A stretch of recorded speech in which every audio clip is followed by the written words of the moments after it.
If you knew that tomorrow will be the end of the world, how would you spend your last day? Good day, friends. I am Emin Bogarin and welcome to Pathways of Hope. Today's Gospel reading from Luke chapter 17, verses 24 to 37, is like a warning or foretelling of the end of times. The Son of Man refers to Jesus himself and was describing what kind of day will be like in the days of the Son of Man. He didn't talk about loud trumpet blasts or lightning flashes or anything dramatic. Instead, he described what people will be doing before he comes. Similar to what people were doing during the time of Noah and Lot in Sodom and Gomorrah, they were eating, drinking, marrying, buying and selling, planting and building. Perhaps the people during Noah and Lot's times were quite evil to warrant such a punishment.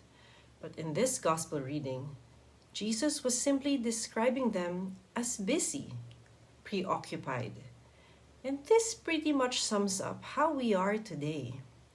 We've all become very busy, schedules packed one after another. Sleep is a luxury, and silence, it's non-existent. It's not necessarily an evil lifestyle, but clearly we have all grown self-absorbed with our to-do list and at the same time, indifferent. In our busyness, we've become indifferent to the needs of others and indifferent to God's prodding in our lives. Then Jesus exhorts how we should act in detail. On that day, no one who is on the housetop with possessions inside should go down to get them. Likewise, no one in the field should go back for anything. Remember Lot's wife. Yes, let's remember Lot's wife. Lot's family was strictly instructed by God's angel not to look back when fire rained down on Sodom and Gomorrah. But she just had to look back one last time. Immediately, she turned into salt. She couldn't detach herself from her old life. Her house, her friends, her things, her activities. She just had to look back. Clearly, Jesus says, whoever tries to keep their life will lose it, and whoever loses their life will preserve it.